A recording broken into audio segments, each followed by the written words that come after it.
Agriculture chapter में देखेंगे बेटा। Agriculture means growing of plants और raising of animal for human use.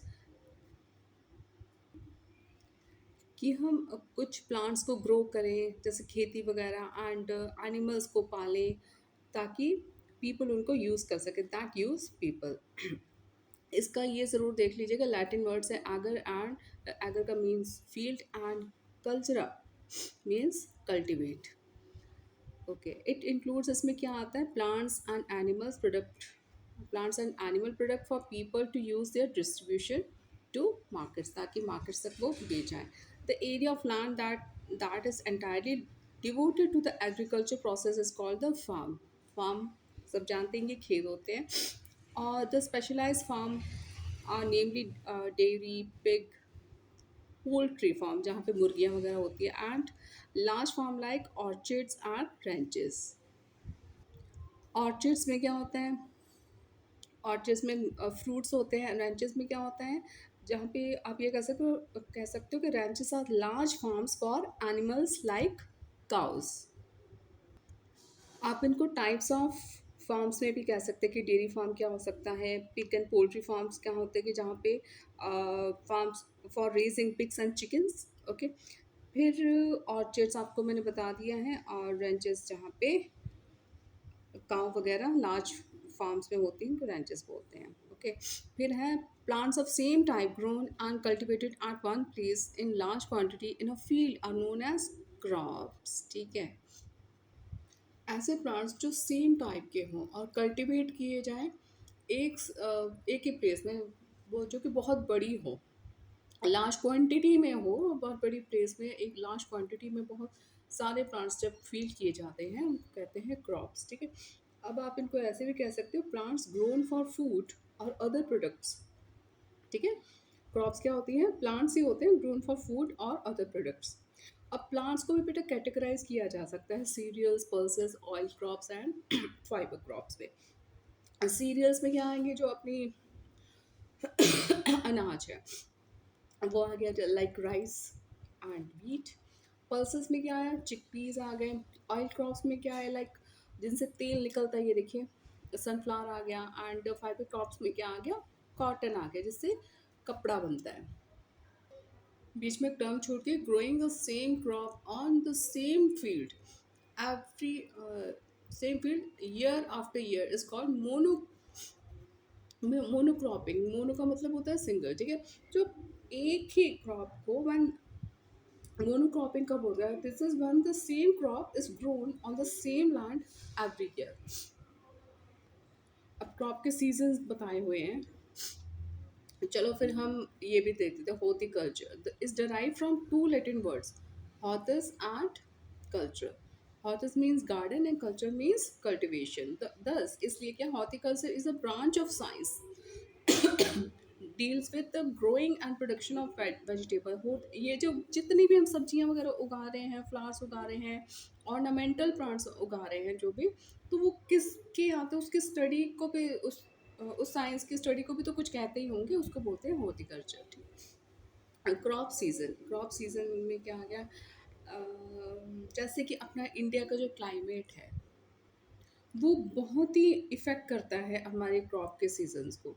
ठीक है, अपनी फसलों के बहुत उगने में बहुत ही क्या इफ़ेक्ट करता है। जैसे इंडिया का जो क्लाइमेट है डिफरेंट टाइप का है, India has different weather conditions and different regions.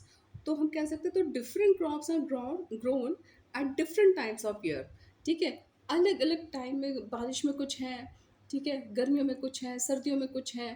तो अलग अलग सीजन टेम्परेचर के हिसाब से क्रॉप्स को ग्रो किया जाता है। But two major crops are recognise, दो मेजर क्रॉप्स है, कौन सी, खरीफ की जो कि जून से अक्टूबर तक रहती है, और रबी की जो अक्टूबर से अप्रैल तक रहती है। जो खरीफ में है, मेज़ आ जाता है आपका, makka and paddy crops. Paddy means rice. ठीक है, फिर उसके बाद आ जाती है रबी। रबी रहता है, रबी का मौसम रहता है, सीजन रहता है अक्टूबर से अप्रैल तक, जहाँ पे वीट एंड मस्टर्ड क्रॉप्स होता है, सरसों। ओके, फिर क्या होता है कि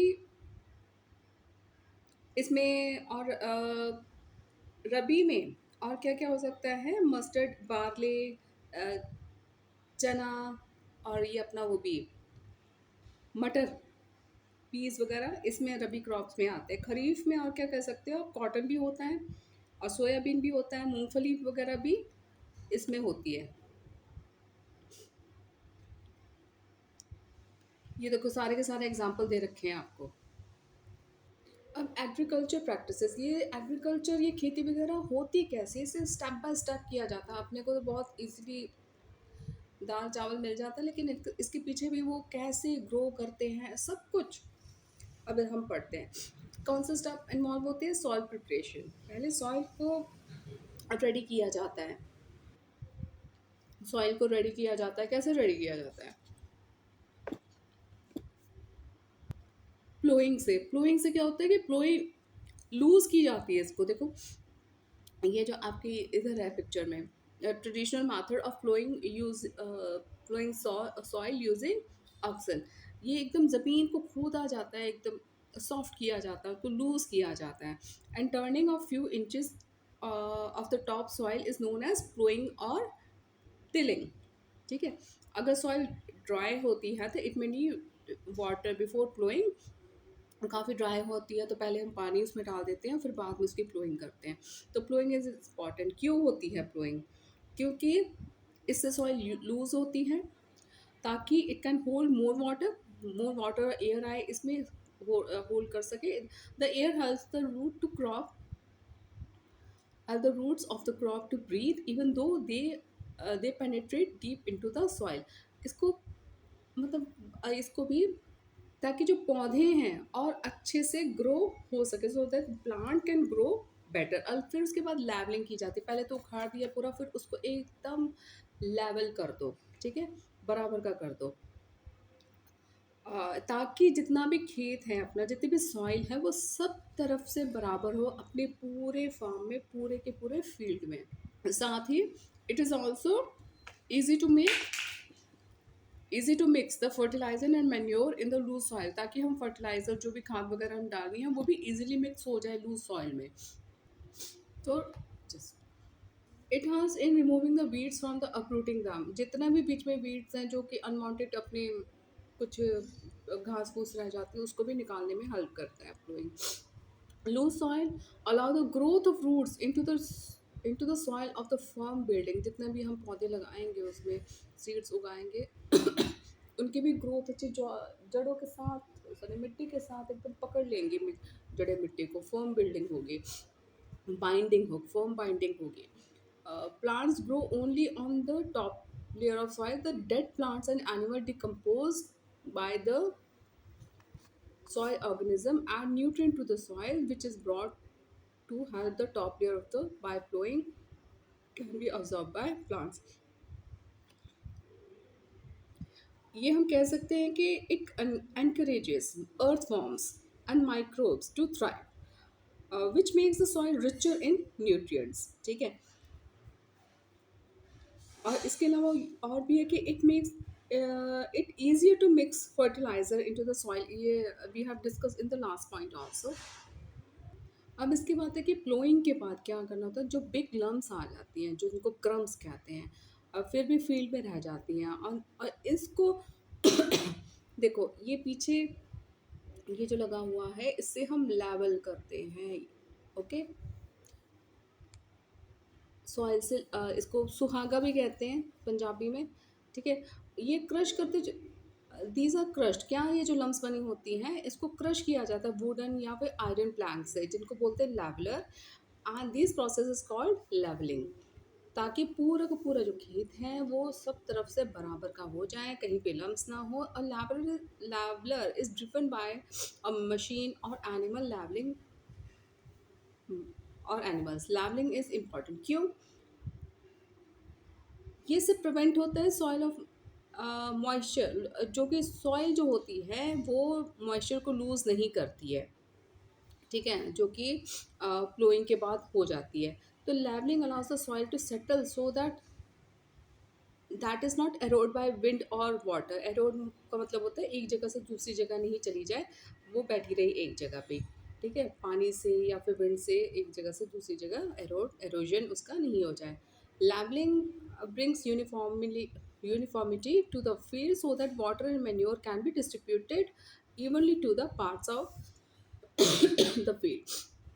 तो लेवलिंग क्या करती है, फॉर्म यूनिफॉर्मिटी मतलब खेत में मैंने बताया ना, हर जगह एक जैसे ही मिट्टी रहे, एक जैसे ही लेवल रहे, उसके लिए रहती है। Levelling of field is beneficial for sowing as well. अब एक ही जगह होगी तो अपने को पता भी रहता है कि उतने एरिया में हमने सीड्स को सो कर दिया है, अब इतना एरिया बचा है। जब उबड़ खाबड़ होगा तो अनइवन सा होगा तो समझ में भी नहीं आएगा। एग्रीकल्चर इम्प्लीमेंट्स, एग्रीकल्चर में सबसे पहले क्या है, अब एग्रीकल्चर के टूल्स कौन से होते हैं, जैसे प्लो है, इसको बेटा आजकल मशीनों से भी किया जा सकता है, और पहले के ज़माने में ये एनिमल्स के थ्रू भी पुल किए जाते थे।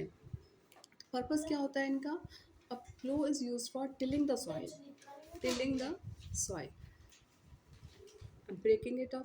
इसको जब खोदते हैं, अभी हमने प्लो की बात की थी लास्ट टॉपिक में, उसको ब्रेक भी करते हैं, टर्निंग इट ओवर, और मिक्स जो मतलब नीचे से ऊपर, नीचे से ऊपर, नीचे से ऊपर खुदाई होती है, तो हॉट इट इज़ वर्क, ये इसको पुल किया जाता है।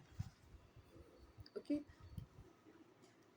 पुल किया जाता है एनिमल के थ्रू, लाइक ऑक्सन या फिर ट्रैक्टर। तो the plough has a sharp blade, ये ओके शार्प ब्लेड होता है इसका। एंड जब इसको सॉइल को कट किया जाता है, ये सॉइल को कट करता है, टर्न ओवर भी कर जाता है, turns it over and creating furrow along narrow trenches. Furrow मतलब ये जो गड्ढे से होते हैं ना, गड्ढे से बना देता है ऐसे ऐसे ऐसे, तो इसको फरो कहते हैं। ऐसे ये फरोज हैं, जैसे यहाँ पे सीड सो किया जा सकता है कुछ भी। ओके, लाइक इसमें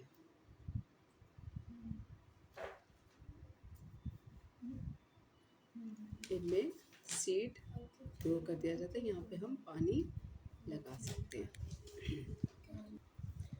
हो वो क्या होता है, ये एक तरह का टूल है ना, इस use for removing weeds, weeds अभी बताया थे, तो फिजूल के जो घास फूस होती है उनको हटाने के लिए। फॉर लूजनिंग द सॉइल, इसका ये भी सॉइल को लूज करता है, consist of rod of would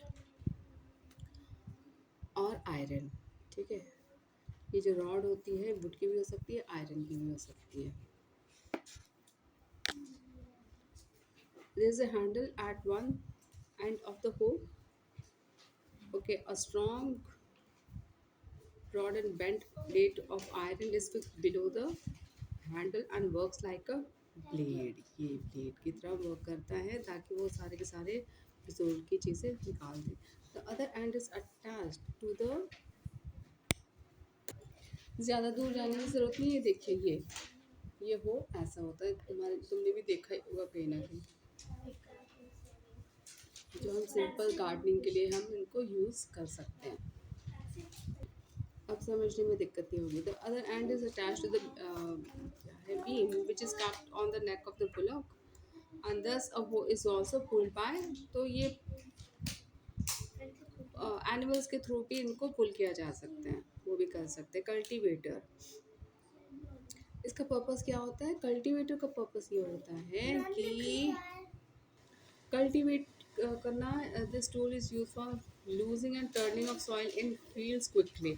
अब देखो ये सब काम हम जो फटाफट लूज नहीं करनी है, ठीक है, जो हम प्लो से नहीं कर पाते हम कल्टीवेटर से कर लेंगे फटाफट। The use of cultivator saves labour and time, क्योंकि उसमें क्या होते हैं कि बहुत सारे ब्लेड्स लगे होते हैं मेटल के, ठीक है, जो कि डिग करते हैं deep into the soil and it is usually attached to a tractor. The use of cultivator saves the time and efforts compare to the manual tool. अब मेथड कौन कौन से होते हैं, सोइंग सीड, ब्रॉडकास्टिंग, इसमें क्या होता है कि बेटा मैनुअली सो किए जाते हैं, कहीं भी स्प्रिंकल कर दो उनको, no uniformity of rows, no proper spacing, and not in the proper depth of the soil. Cereals like wheat और जो राइस के हैं ऐसे ही इसी मेथड से बोए जाते हैं. Drilling, sowing and dibbling. Dibbling में क्या होता है कि ड्रिपिंग एंड ड्रिल सोइंग में क्या होता है कि छोटे छोटे होल्स निकाले जाते हैं, फिर उसके अंदर सो किया जाता है सीड. इससे क्या होता है, फ़ायदा क्या है कि ये प्रिवेंट करता है damage of seeds bye birds. Birds ने उठा उठा के ले लेके खा जाएं. ठीक है, तो इनको सीड को बो के सो करके once the seed are put in the holes they are then covered with soil. Soil से उसको वापस कवर कर दिया जाता है. देखो बेटा, ये है सीड ड्रिलिंग, जिसमें क्या हो रहा है कि देखो सीड्स बोए भी जा रहे हैं और प्लस उसको पीछे से फिर कवर भी किया जा रहा है साथ के साथ, ताकि प्रिवेंट हो जाए बर्ड्स वगैरह उसको नहीं खा जाए. ओके. सीड ड्रिल से क्या होता है, एक फॉर्मिंग टूल है एक तरह का. ये small, the seed drill creates small holes को ये क्रिएट करता है in the soil at regular interval पे. Okay, then drops the seed into these holes at a consistent depth. फिर तक उसको ड्रॉप भी कर देते हैं ना. After seeding seeds are place, जब सीड प्लेस कर लिए जाए तो उसको कवर भी करता है. The drill cover the with soil. अब बेनिफिट्स क्या होंगे, यूनिफॉर्म प्लांटिंग होगी, एफिशिएंसी होगी. एफिशिएंसी से क्या, वो अपना टाइम वगैरह बचा लेते हैं. इम्प्रूव्ड यील्ड, और इम्प्रूव करता है यील्डिंग को कि seeds planted at the right depth and spacing have the better chance of growing into healthy plants leading up to a better crop yield. The tractor driven seed is a modern form of this method, जो भी आपको मैंने video में दिखाया है, which has 5 to 6 iron tubes joined together with a common funnel at the top. ठीक है, ये फनल ही होती है, इसके अंदर सीड्स जाते हैं और बिखेरते हुए जाते रहते हैं. ट्रांसप्लांटिंग ऐसी बेटा जैसे नर्सरी से हम कोई पौधा नहीं ले आते. अब इसमें क्या डायरेक्ट सीड्स नहीं लगाए जाते. जैसे अनियन, टोमेटो, चिली, ब्रिंजल वगैरह के हम पौधे ले आते हैं ना जिस नर्सरी से, तो पहले उनको नर्सरी में the seeds are first sown in seed beds like nursery में. फिर उसके बाद जब वहाँ पे कुछ प्लांटलेट मतलब छोटे प्लांट्स उग जाते हैं, उनको सीडलिंग कहा जाता है. ठीक है, तो फिर बाद में वहाँ से जो भी हेल्दी प्लांट्स हैं या फिर वेल डेवलप्ड सीडलिंग्स हैं, तो उनको ट्रांसफ़र किया जाता है फील्ड्स में, खेतों में. तो दिस प्रोसेस ऑफ ट्रांसफरिंग, हाँ, this process of transferring the seedling from nursery to the main field by hands is called transplanting. क्या इससे क्या होता है, बेटर एंड हेल्थी सीडलिंग को हम सेलेक्ट कर सकते हैं. जो कि ख़राब प्लांट्स होंगे, छोटे मोटे होंगे, किसी में कोई डिफेक्ट होगा तो उसको हम नहीं लेते हैं. ठीक है. Seedlings, this process allow deeper penetration of root in the soil. इससे क्या होता है कि ये ज़्यादा हेल्थी प्लांट्स होते हैं. ओके.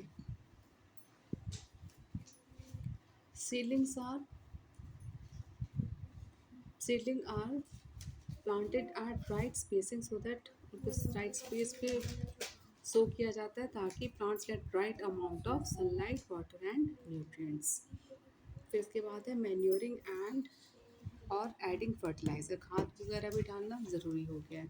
तो मैन्योर क्या होता है, एक तरह का ऑर्गेनिक सब्सटेंस होता है जो कि डिकम्पोजिशन से बनता है, किसके, प्लांट्स एंड एनिमल के वेस्ट से. जैसे गोबर है, वो सब कुछ उससे हम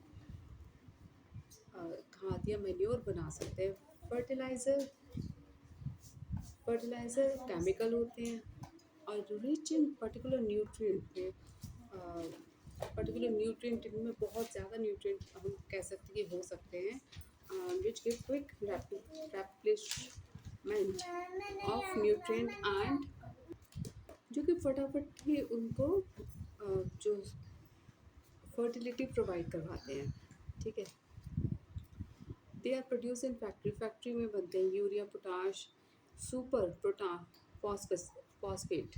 ये super phosphate are some example of fertiliser. को याद रखना। The excess use of fertiliser ज़्यादा यूज़ करेंगे तो क्या होगा, give rise to soil and water pollution and also affect the fertility of soil. देखो इतना ज़्यादा भी यूज़ नहीं किया जाना चाहिए। The use of fertiliser should be minimise by adopting natural method of increasing the fertility of soil, जैसे manure वगैरह है जो कि फ्रूट्स एंड वेजिटेबल्स को या फिर एनिमल्स के वेस्ट को डिकम्पोज करके जो बनाया जाता है वही ज़्यादा सही रहता है। अब इन दोनों में फ़र्क क्या होगा कि मैन्योर होती है नेचुरल जबकि ये होता है man made. Okay, manure is obtain from decomposition of plant animal human waste, और ये क्या हो जाता है प्रिपेयर इन फैक्ट्रीज। और ये manure not very rich in plant nutrient, और ये न्यूट्रिएंट स्पेसिफिक, और ये भी तो न्यूट्रिएंट स्पेसिफिक नहीं होता, जबकि ये फर्टिलाइजर होता है rich in plant nutrient like nitrogen potassium phosphorus, इसमें न्यूट्रिएंट स्पेसिफिक होता है ये।